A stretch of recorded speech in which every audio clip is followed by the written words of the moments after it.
Bienvenidos a las noticias económicas de Deutsche Welle. Soy Juliana González. Las altas e inusuales temperaturas en España y la falta de lluvias hacen que el país viva una escasez de agua sin precedentes.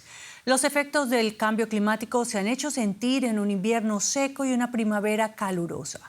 España acumula ya dos duros años. Los agricultores temen por sus cosechas y las repercusiones económicas se pueden hacer sentir más allá de sus fronteras, pues el país ibérico es considerado el huerto del viejo continente.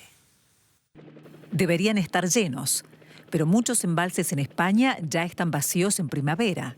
Según la Agencia Estatal de Meteorología, solo llovió una quinta parte de lo habitual. Además, las temperaturas fueron las más altas desde que se tienen registros. Los agricultores del norte del país salieron a la calle para protestar por su situación. Temen por su supervivencia. Sin lluvia, las semillas de los campos no brotan y las flores de los frutales se marchitan sin dar fruto. Hoy estamos aquí básicamente por la incertidumbre que hay en el sector, por la falta de agua en el regadío y por el caos que esto supone, el no saber si podemos salvar alguna cosecha o si incluso los árboles podrán sobrevivir.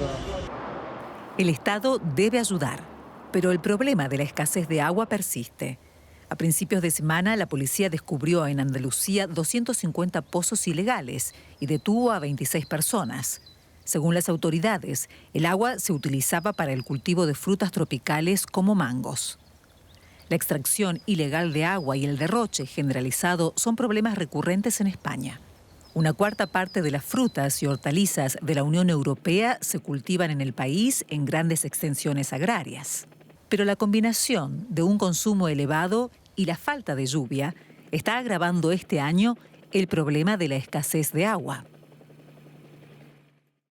Y para hablar de este problema de la escasez de agua, nosotros conectamos con nuestro colega en la Bolsa de Frankfurt, Ezequiel Daray. Ezequiel, te saludo con mucho gusto. Cuéntanos qué tan grave es la situación en España, en donde por otra parte nos esperan muchas lluvias en las próximas semanas. Hola Juliana, la situación es muy grave, como indicaba el informe. En el periodo entre octubre y abril llovieron 334 milímetros. Esto es un 20% menos que lo habitual. Y ha sufrido España un invierno seco y cálido. De hecho, el segundo más seco y más cálido de los últimos 60 años, con lo cual las reservas hídricas están en un 50% de su capacidad, es un nivel alarmante. La península ibérica tiene tendencia a tener sequía, pero el cambio climático ha incrementado los periodos de sequía, los ha profundizado, y además hay que tener en cuenta que tanto el crecimiento poblacional como el crecimiento de la producción ha llevado también a tener una mayor demanda de agua. En algunos estados, por ejemplo en Cataluña, se ha establecido una restricción de 230 litros por día por persona. Esto afecta a usuarios, pero también a las empresas y a los productores agropecuarios. Ezequiel, ¿y cuál es el daño de la sequía en la economía española?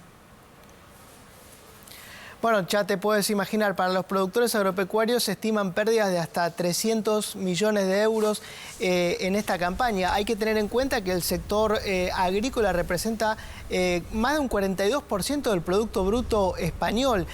Cosechas como las de trigo o las de cebada tal vez no se levanten, la producción de vino, la producción de los olivares también, y también la ganadería, que no va a tener suficiente pasto para alimentar al ganado.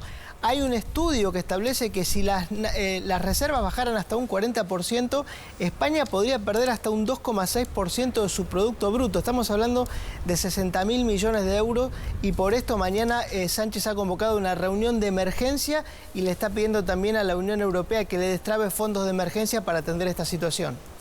Bueno, Ezequiel, estaremos atentos a esa reunión que se celebra mañana en España por este tema. A ti muchas gracias por los análisis y saludos en Frankfurt.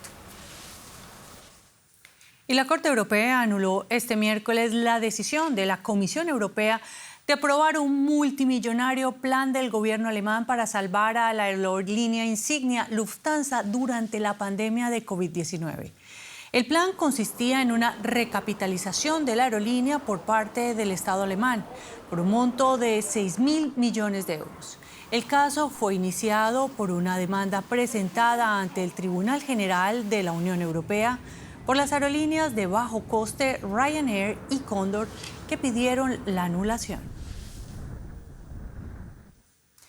Y desalentadoras noticias. Un informe de la Organización para la Cooperación Económica y el Desarrollo publicado esta semana revela que la brecha salarial y la participación en el mercado laboral entre hombres y mujeres sigue siendo elevada en varios países miembros. El estudio concluye que sin desigualdad de género en la participación de la población activa y en las horas de trabajo, el Producto Interno Bruto de todos los países de la OCDE podría aumentar una media de 9,2% en el 2060.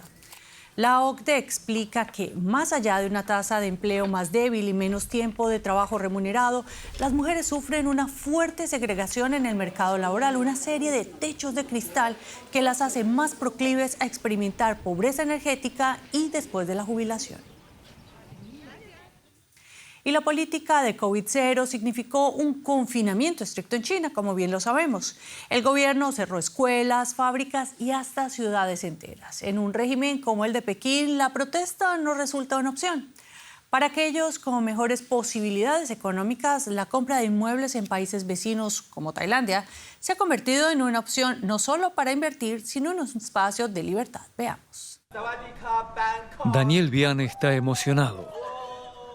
Su madre de 70 años y su agente inmobiliario lo miran mientras grita frente a su piscina con vistas a Bangkok.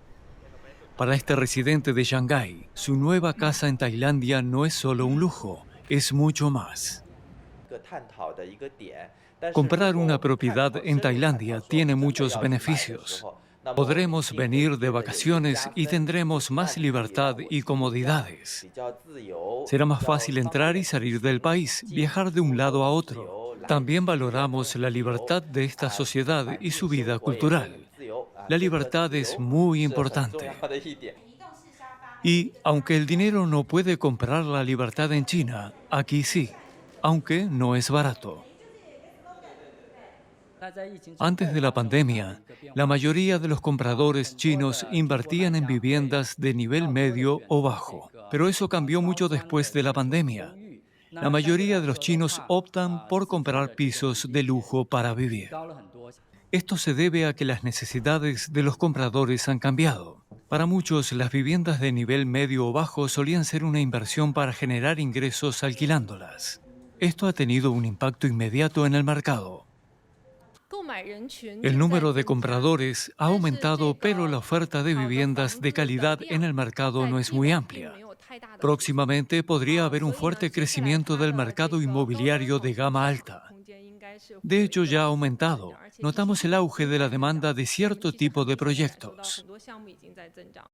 Tailandia espera al menos 5 millones de visitantes chinos este año. La mayoría turistas que se quedarán solo unas semanas. Otros quizás no vuelvan a irse. Y nosotros nos vamos ahora al Mar Báltico, donde está en marcha la construcción del túnel ferroviario y de carretera submarino más largo del mundo. El túnel de 18 kilómetros de longitud y cuya finalización está prevista para 2029 unirá a Dinamarca con Alemania. El proyecto, valorado en 10.000 millones de euros, atraviesa un tramo del Mar Báltico conocido como el Cinturón de Fehmarn y contará con 2 autopistas de doble carril y 2 vías de ferrocarril electrificadas. En el siguiente reportaje conocerán a las personas que lo están haciendo posible. Es la obra de construcción más grande de Europa, en la costa de Dinamarca. 2.000 trabajadores preparan la construcción de este túnel. Se compondrá de secciones prefabricadas como esta que actualmente se halla en fase de prueba. Lo que destaca de estas secciones es que se construyen como una sola pieza. Normalmente se construyen primero los cimientos, luego las paredes y después la parte superior. Pero aquí estamos construyendo todo el segmento como una sola pieza para controlar mejor cualquier tensión que pudiéramos encontrar. Tenemos que evitar las grietas y asegurarnos de que todo sea absolutamente impermeable. Los segmentos miden más de 200 metros de largo y 42 de ancho. Albergan 2 vías de tren y 2 carriles para automóviles. Se construirán en tierra, se sumergirán en el mar y se conectarán a una profundidad de 30 metros. Sabemos que excavar aquí destruirá algunos arrecifes, pero no muchos. Estamos destruyendo el 0,05 de los arrecifes del mar. Y en su lugar plantaremos nuevos arrecifes en otros lugares que cubrirán una superficie mucho mayor. El Fehmarn Belt conectará Dinamarca y Alemania por debajo del mar Báltico. Los desplazamientos en auto y tren se acortarán unos 160 kilómetros. Los viajes en tren serán 2 horas más cortos. Nuestras estimaciones actuales indican que por los túneles circularán 111 trenes al día, y eso es lo que necesitamos para que el proyecto sea rentable. En cuanto a los vehículos, a partir de 2030 probablemente serán unos 12.000 diarios. En la costa alemana, la construcción no empezó hasta 2021. Las demandas judiciales retrasaron el proyecto, planificado durante más de 2 décadas, pero ahora avanza a toda velocidad.